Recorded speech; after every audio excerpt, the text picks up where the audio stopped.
Hello everybody, I am Crystal Clear 101. Welcome back to my channel. We have yet another Hot Wheels Star Wars vehicle review, and this time it is the TIE Fighter. Now this one is part of Wave 2 of the Hot Wheels Star Wars vehicle line. This was also released in mid-2015, and the suggested retail is $392. That's over at Walmart. Now, Star Wars logo, Hot Wheels logo, a very cool shot of the TIE Fighter in flight, in motion, along with the name of the vehicle, Flight Navigator. And it does show the use of the Flight Navigator with the TIE Fighter, along with some other vehicles that are available with Wave 2, including a return of one for Wave 1. Alright, with that being shown, let's go ahead and open up the TIE Fighter. And now let's get a better look. Now, this TIE Fighter looks amazing. It really does. But before I actually go into the actual review itself, let me go ahead and give a little background information about the Imperial TIE Fighter.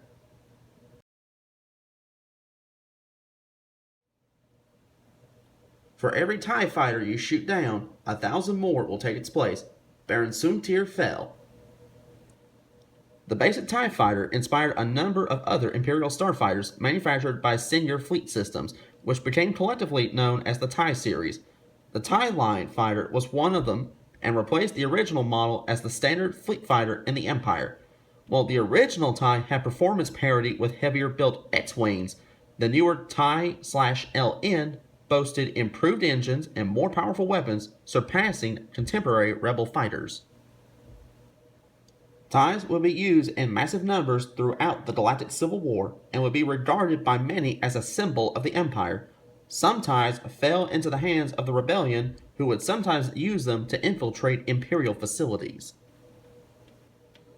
It had been intended that the TIE-LN would be replaced by the TIE Interceptor, as a direct result of the T-65 X-Wing Starfighter owned by the Lightspeed Panthers outperforming them in the Feihu campaign, resulting in 286 destroyed TIEs.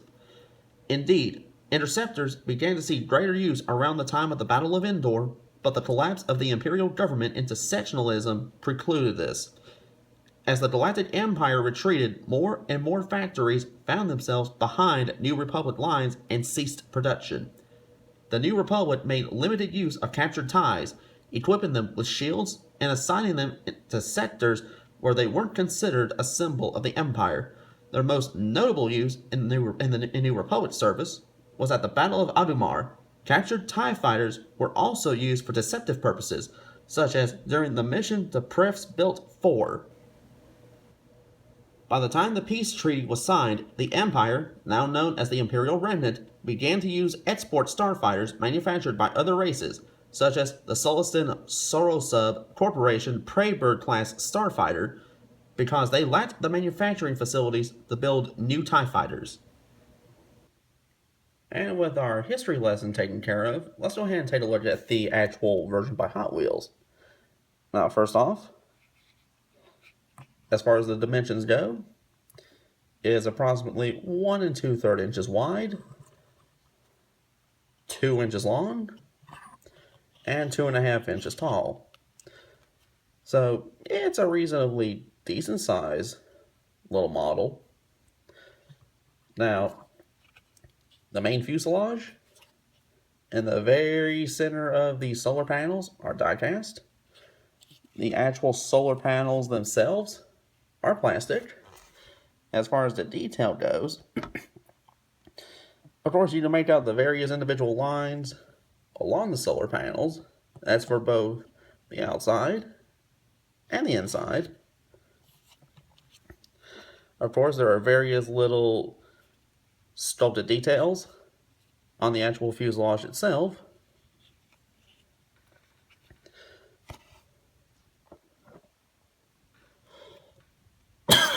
Excuse me. Now, as far as the Flight Navigator goes, just like with the other ones, it is removable. It only goes in one way.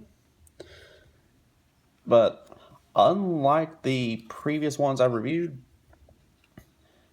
some models of the TIE Fighter, there's some that could be hung up inside of, say, a Star Destroyer, and there's some certain models which could actually sit on the ground. I'm not sure about the LN model, but if you want to do that with this one, I believe you could. But the only way it goes in is with the very back portion facing the back of the TIE Fighter. Now, overall, is this TIE Fighter worth picking up and adding to your Star Wars collection? In my opinion, it is. The coloring on it is very good. This looks like a TIE Fighter. I mean, this looks very accurate for a TIE Fighter.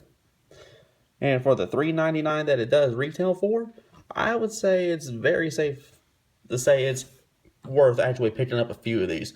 If you want to build up a squad of TIE Fighters, other than the Micro Machines versions, this is the way to go, is to get several of these. They're good size, and they're reasonably priced.